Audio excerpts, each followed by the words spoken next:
Hello and welcome to Communicating Organizational Leadership class. And today I want us to take a look at the role of journalists as emergency workers or providers. And when I say journalists, I mean reporters who work for traditional media, including TV, radio, online, and print. Social media is not included in this, because there are so many people doing so many things on social media who are not trained journalists. And what are the learning outcomes here?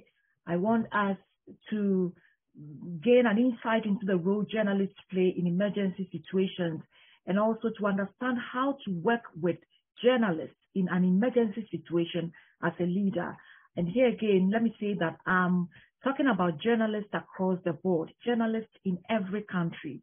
And so as a leader, wherever you find yourself, you should be able to work with journalists in an emergency situation.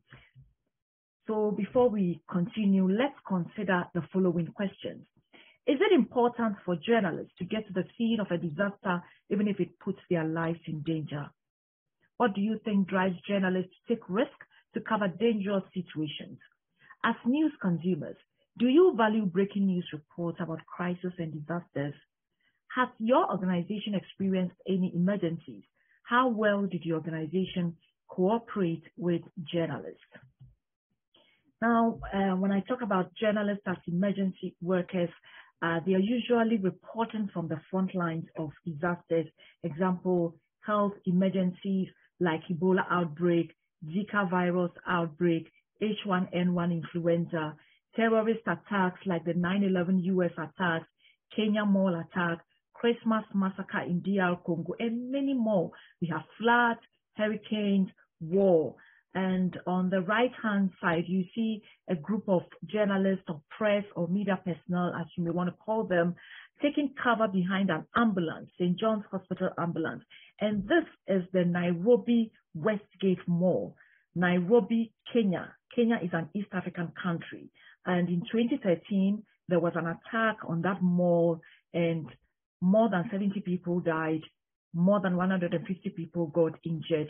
And so we have the journalists who were there at the risk of their lives, making sure that we get updates of all that is going on.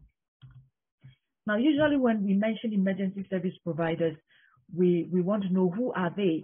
And they are those who respond to emergency situations, from floods to fires and tornadoes to terrorist attacks. And a lot of the time when we talk about emergency service providers, we are thinking of firefighters, security service personnel, medical staff, which is so right. They are usually the first to be on the scene and to start the rescue effort. So it is very right. But then we see that in 2020, when COVID reared its ugly head, we saw the role of the journalists as emergency workers being emphasized. And so they were exempted from shelter-in-place orders, which means when we were asked to stay at home, they had to be on location.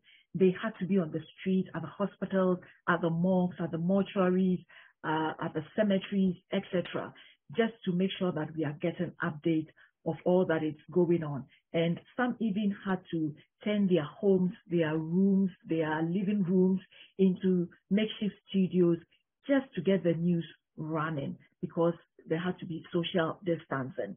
And then we also see they were categorized as emergency workers because they were made to be the first and early recipients of the vaccines. I put this short video together that shows different reporters all over the world, some reporters all over the world doing their report. I want you to watch, and then we'll continue.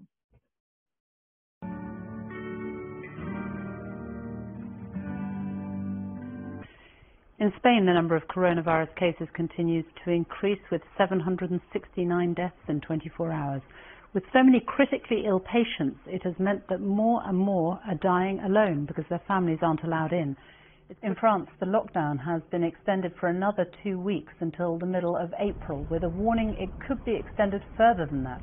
Almost 2,000 people have died there now, including a 16-year-old girl whose death this week has shaken many people in France. This is the 10th hospital that I have been in.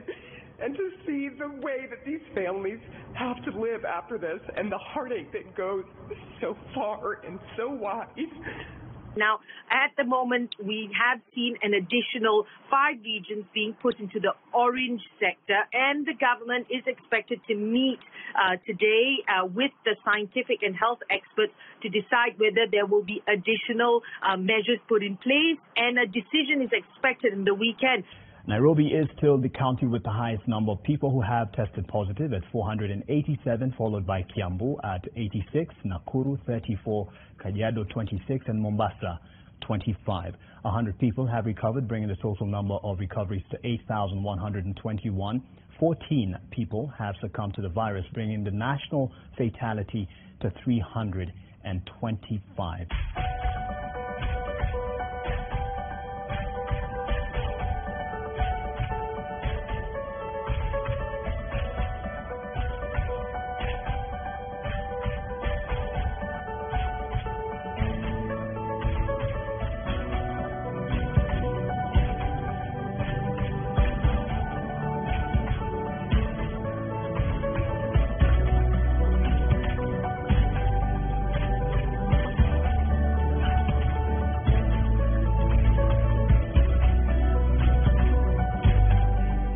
Now, in that video, you see one reporter expressing emotions. She virtually broke down during her report. We will talk about emotional intelligence very soon, but let's look at what the CDC and other organizations say about journalists being emergency workers. So in 2020, UNESCO of the United Nations said communication is aid, and the right information at the right time saves lives. Media is now more than ever becoming both an essential and emergency service, in addition to being critical in response to COVID-19. UNESCO, June 2020. And the CDC also said one of your most important communication partners during an emergency is the media or journalists. And so when I mention media, I'm referring to journalists because journalists work for the media. And again, the emphasis is on traditional media. So let me ask, did you gain any useful information in the heat of the pandemic and even now with vaccines? What channel or channels is your preferred choice? Is it radio, TV, print, or digital? Here, I say digital includes social media. So let me know where you get your information from. I also want to share this digital news report by Reuters Institute and Oxford University with you. I found the information on attitudes towards news media coverage of coronavirus interesting because in April 2020, this study was done in 6 countries: USA, UK, Germany, Spain, Argentina, and South Korea. And we find that the respondents, 60% of the respondents said they agree media has helped me understand the crisis.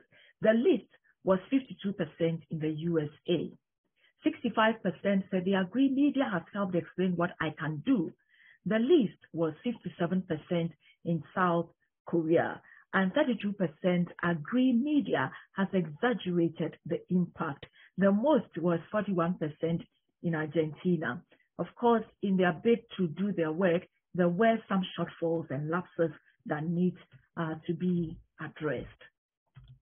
Now, journalists and emotional intelligence, as we saw in that video, a CNN correspondent breaking down and crying. There have been some debate about it, but what does the Center for Journalism Ethics say? In 2010, they released a statement saying, good coverage of disasters, emergency situations is a skillful combination of the emotional and the objective sides of journalism. The idea that journalists must be detached and neutral in the middle of chaos is outdated and wrong. In a disaster zone, journalists are not neutral observers. They are part of the world's response, an essential communication channel for the rescue effort.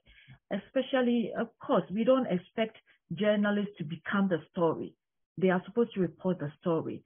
But when Fairhurst says that emotional intelligence involves the ability to join emotion and reason effectively, what the Center for Journalism Ethics is saying is that we should be able to combine emotions and objectivity fairly so that we don't become the story. But then, even as we express emotions, we are still able to bring out the report. Therefore, I say that the use of pathos, the demonstration of empathy and understanding, real people are affected by real events, should be reflected in the reports we do, especially in human interest stories. Now, what is the role of the journalist? And are they playing any different role when it comes to emergencies? I really don't think so. The journalist or the media plays three core roles, which is informing, educating, and entertaining. And so in emergency situations, I see journalists doing the same thing, just that in this situation, there's some high risk involved. And so Christians and Ethel did a story, and they said in disaster and crisis communication, journalism serves as a conduit for communication from public officials, corporate leaders, and experts to the broader public, which is known as the facilitative role of journalism. So again, I'm saying they play the core role of informing and educating. Therefore, in disaster and emergency situations, they become a resource to many people. They help communities and constituents identify potential threats. Therefore, you may be wondering, what has all that got to do with me? Now, I want to also remind us that we are leaders, and as leaders, there will be the need for us to work with journalists in emergency situations. And so I'm saying that I'm asking the question, any connection with you? Yes, you are a leader. Remember Drew Dudley in the 2010 video that we watched in our first lecture that reminded us that we are leaders. And so as leaders, then we may encounter emergency situations connecting our organizations, or crisis connecting our organizations. And this is very important for us to know how to work with the media. I said that leaders will need to work with journalists to effectively get our messages across. We will need journalists in times of crisis and emergencies. We will need journalists for media briefs and interviews, press statements, press conferences, etc. And so this is the reason why this subject is important to us, even though we may not be journalists, but it is important that we get a peek into what they do. And also framing. When we read Fairhurst, we found out that this is a time, a disaster is a time to frame your words and your sentences. So Fairhurst says, remember the press will hang on your words during a crisis or disaster. It is an opportunity to frame by your choice of words. So I want us to go back and remember, and I'll have a review of the reality construction rules, Fairhurst 2010, pages 2 to 14, to help us frame as we work with journalists. And FEMA also said the importance of emergency communication is that in an emergency, information is as critical to people as food and water. Therefore, in crisis, we have to know when to communicate. And as we're communicating, we must know who we want to reach with our message. And as we choose those channels, we must know that the journalist will be part of the channel that we want to use to reach people. Now, let's look at some media tips I put together for us. And I took this from the CDC SEC. It says, here are some ways to make the most out of your relationship with the media to effectively communicate in an emergency. 1, establish relationship with your local media agencies before a disaster. 2, provide all media outlets with the same information at the same time. 3, attempt to give journalists a reasonable time frame to expect new information updates. 4, understand journalism deadlines and work to accommodate them. During a crisis, it's important to be available, if necessary, around the clock to help reporters get the facts right before the deadline. The most important thing here is that you build rapport with the media, you build rapport with journalists so that working with them during a crisis or a disaster or an emergency situation will be very effective. Now, before I leave you, I want you to go off this video and then click on the case study, a very debatable topic. Okay, the question is, if journalists are emergency workers, if they are emergency providers, when they get on the scene of a disaster, when they get on the scene of a building collapse, etc., should they put down their cameras? Should they put down their microphones? Should they put down their pens and notebooks and get involved in helping victims. A very debatable topic, as I said, but let's look at the case study and let me get your thoughts on that as well. For now, thanks so much for watching.